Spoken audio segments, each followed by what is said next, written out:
Noticentro 1, CMI. Fiscal General se reúne con la Corte Suprema de Justicia. Fiscalía recibirá el caso del ex senador Álvaro Uribe. Senador Iván Cepeda recusará al fiscal general por caso del ex senador Álvaro Uribe. Pequeñas y medianas empresas, las más golpeadas por el desempleo. Gremios se declaran en alarma. Neiva, la ciudad con mayor desempleo, y Barranquilla, la ciudad con menos desempleo. Colombia empieza reactivación desde la medianoche. Aeropuerto El Dorado operará con 50 vuelos y 14 rutas. Alerta por indisciplina durante reactivación, advierte presidente Duque. Turismo, transporte y pequeños comercios sin oxígeno necesitan crédito. Presidente Trump pide mano dura por violencia y se plantea viajar a Wisconsin, el centro de las protestas. Con Claudia Palacios y Margarita Ortega. Buenas noches, bienvenidos a Noticentro 1 CMI. Este martes, la Corte Suprema de Justicia hará oficial el traslado del caso del ex senador Álvaro Uribe a la Fiscalía General de la Nación. El senador Iván Cepeda, quien obra en el proceso como víctima, anunció que va a recusar al fiscal general Francisco Barbosa para que sea parte de la investigación contra el ex senador. La Sala de Instrucción de la Corte Suprema recibió esta noche al fiscal para informarlo sobre el traslado del expediente. Según el senador Iván Cepeda, existen suficientes motivaciones por el hecho de que Francisco Barbosa fue subordinado al presidente Duque y es su amigo personal para que no pueda actuar en este proceso contra Álvaro Uribe. Hemos tomado la decisión de recusar al señor fiscal general de la Nación, al doctor Barbosa, y por supuesto, en esa misma línea, a la señora vicefiscal, puesto que consideramos que existen razones suficientes y argumentos de peso para señalar que hay un objetivo impedimento de que se adelante una investigación por parte de ellos. El senador Cepeda también le pide a la Corte Suprema que nombre un fiscal ad hoc para que investigue al ex senador Álvaro Uribe por el supuesto soborno de testigos y fraude procesal. Y esta noche los magistrados de la Sala de Instrucción de la Corte Suprema de Justicia recibieron al fiscal Francisco Barbosa en su despacho. Le notificaron los términos mediante los cuales el expediente contra el ex senador Álvaro Uribe pasa ahora a la Fiscalía. Y miembros de partidos políticos se enfrentaron por la decisión de la Corte Suprema de Justicia, mientras que partidos de oposición consideran que en la Fiscalía no se le puede llevar a cabo al expresidente Álvaro Uribe un proceso imparcial. Miembros del Centro Democrático aseguran que el ente acusador sí le dará garantías al también ex senador.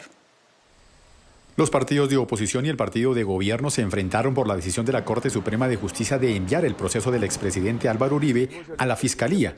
Mientras los primeros piden que el jefe del ente acusador sea parte de la investigación, los segundos dicen que en la Fiscalía sí tendrá las garantías que no tuvo en la Corte. Y sea la Corte Suprema de Justicia quien establezca el fiscal ad hoc. Eso sería una manera de darle transparencia y seguridad en la actuación a una ciudadanía que espera un proceso pronto y justo, por supuesto. Es devolverle las garantías procesales y el derecho a que se pueda defender en libertad, pero además es el primer paso para la recomposición del orden jurídico nacional. Que para nadie es un secreto en este país la estrecha relación del presidente Iván Duque con el fiscal Barbosa. Es una fiscalía de bolsillo que obedece exclusivamente a los intereses políticos del Centro Democrático. Yo confío que la Fiscalía General de la Nación va a revisar a profundidad ese proceso, que ojalá sea público para que los colombianos puedan escrutar y los tribunales le devuelvan el buen nombre a Álvaro Uribe Vélez.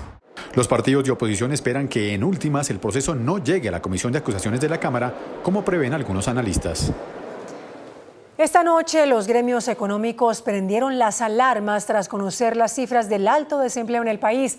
Las pequeñas y medianas empresas se declaran como las más afectadas por la crisis laboral. La presidenta de ACOPI, Rosemary Quintero, afirmó que las pequeñas y medianas empresas han sido las más afectadas por la pérdida de empleos en la pandemia. Por eso plantea medidas urgentes para estos pequeños negocios. Incrementar el gasto público para generar empleo transitorio, empleo intensivo en mano de obra, darle prioridad a las empresas locales, departamentales en las compras públicas. A su turno, el presidente de la ANDI, Bruce McMaster, dice que hay que agilizar las medidas para detener el desempleo. Lo que tenemos que tener es un programa robusto, un programa grande, un programa generoso, un programa abierto y un programa asequible para que las compañías puedan acceder a procesos de salvamento. Según las cifras del DANE, la pandemia comenzó con 2,9 millones de desempleados que se registraban en marzo.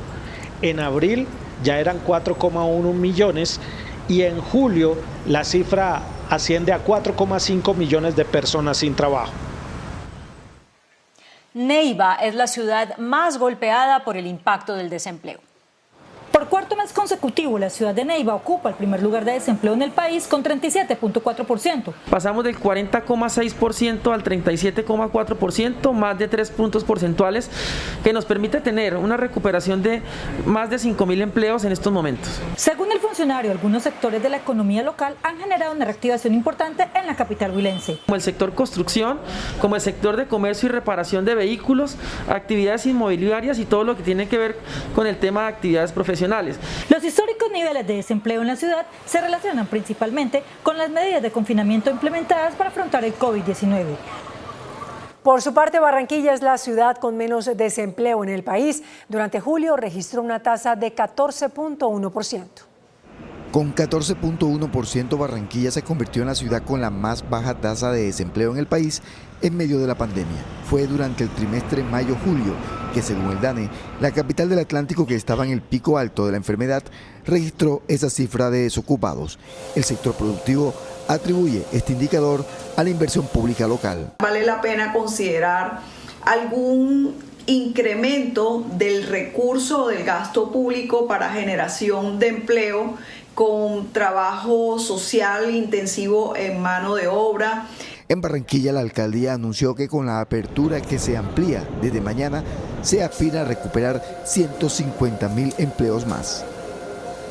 Y a partir de mañana, más del 95% del comercio y la industria en Colombia se reactiva. Aquí está lo que se puede y lo que no se puede hacer.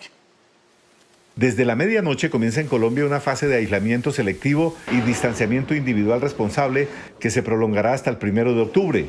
Siguen prohibidos los eventos de carácter público o privado que impliquen aglomeración, los bares, discotecas y lugares de baile, el consumo de bebidas embriagantes en espacios públicos y en establecimientos de comercio. Sin embargo, para el consumo de licor se podrá solicitar pilotos por parte de los mandatarios locales al Ministerio del Interior y al Ministerio de Salud. Toda actividad estará sujeta al cumplimiento de protocolos de bioseguridad. Los alcaldes no podrán cerrar actividades sin autorización del gobierno nacional.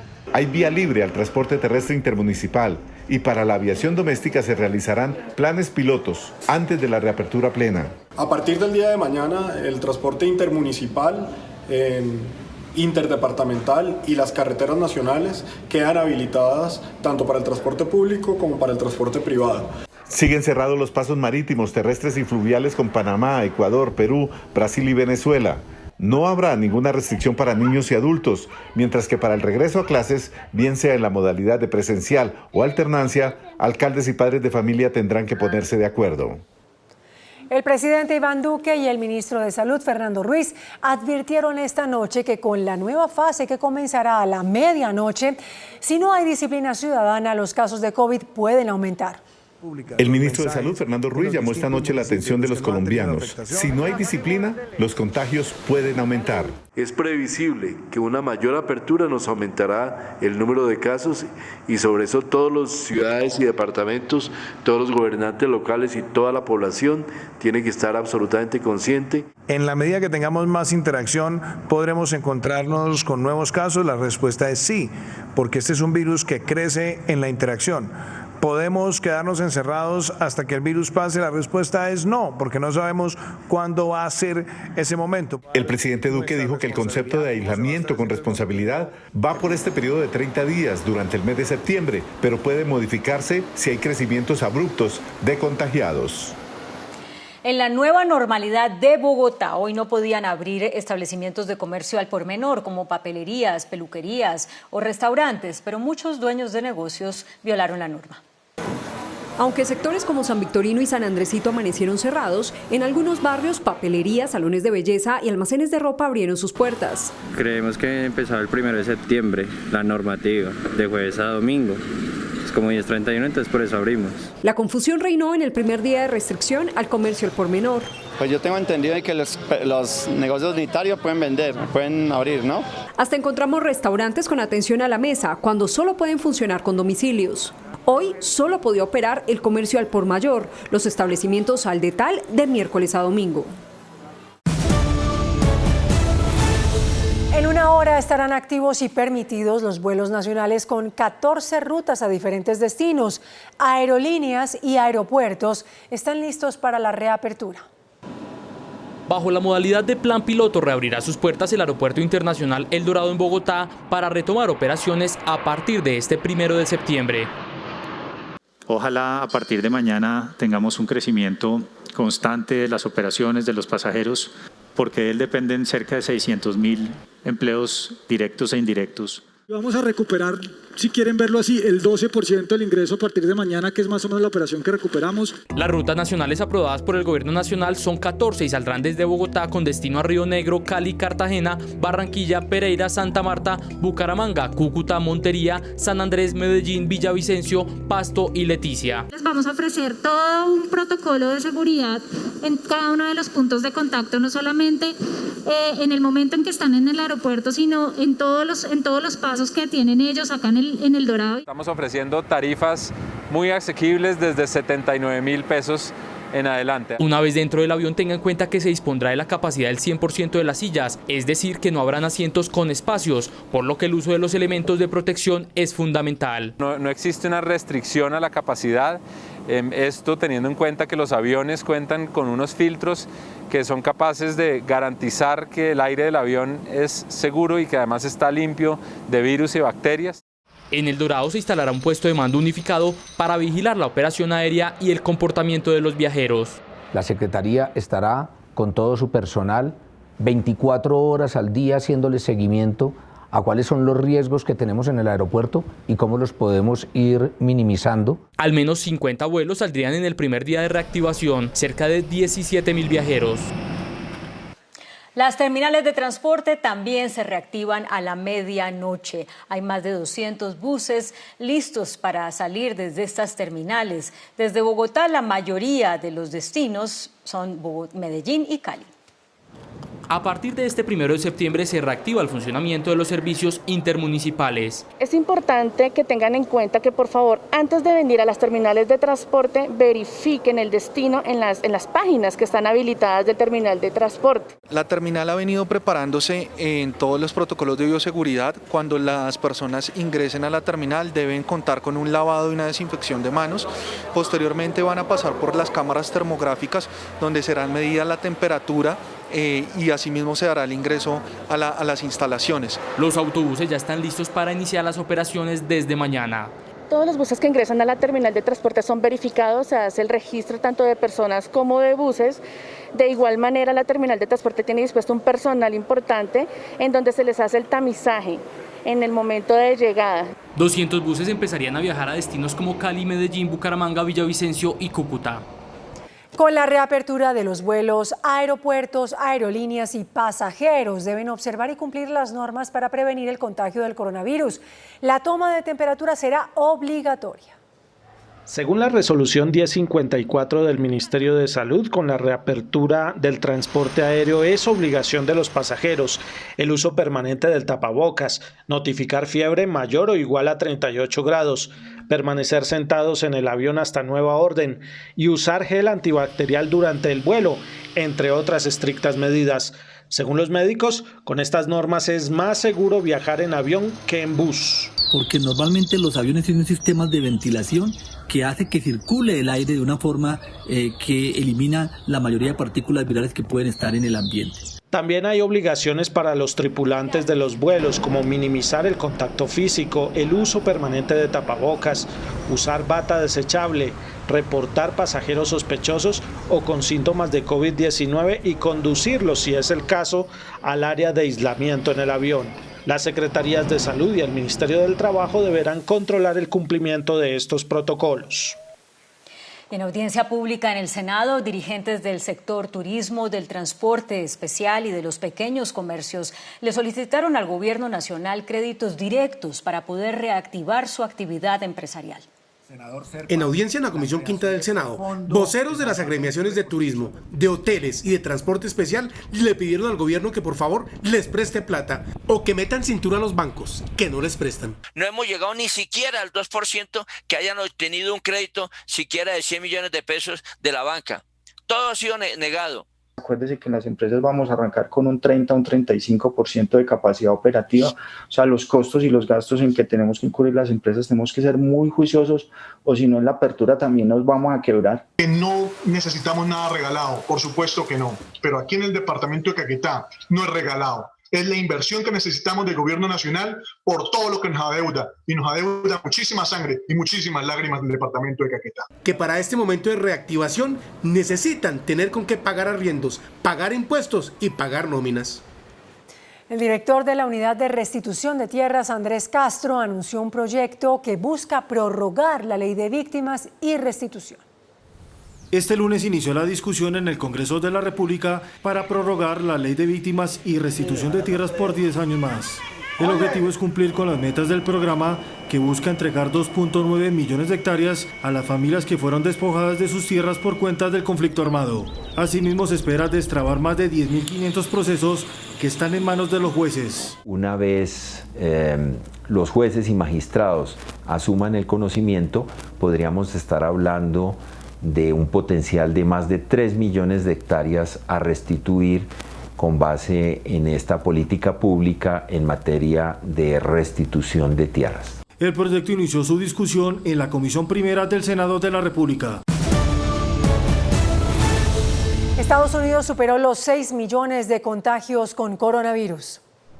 Hace tan solo 3 semanas, el país norteamericano había reportado 5 millones de contagios y hoy, liderando aún la lista de países con más casos en el mundo, sobrepasó las 6 millones de personas contagiadas. La nación también es la más afectada por el COVID-19 en términos absolutos, con 183.000 muertos que equivalen a casi un cuarto del total de los casos fatales a nivel global. La cantidad de nuevos infectados bajó en las últimas semanas, pero el país está lejos de salir del problema a pesar de que el presidente Donald Trump, quien busca su reelección el 3 de noviembre, prometió una victoria total contra la pandemia este año gracias a una vacuna de la que el país dispondrá rápidamente de cientos de millones de dosis.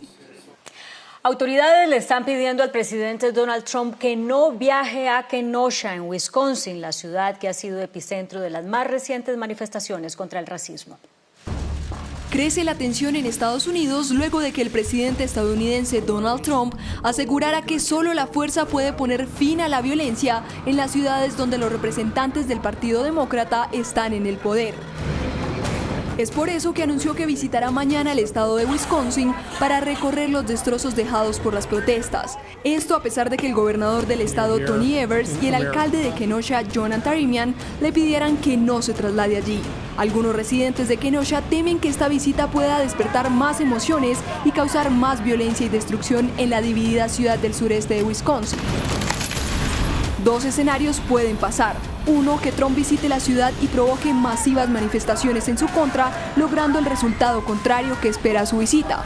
O 2, que decida no ir y que su palabra no sea tomada en serio. Tenemos una noticia al cierre. Esta noche hubo un fuerte apagón en el norte de Bogotá. Más de 100.000 personas quedaron sin servicio de energía por cuenta de la explosión de 3 transformadores. Así terminamos Noticentro 1 CMI. Recuerden mañana a las 11 de la mañana toda la información sobre la reactivación del país en Noticentro 1 CMI. En el Canal 1 estamos llenos de ti.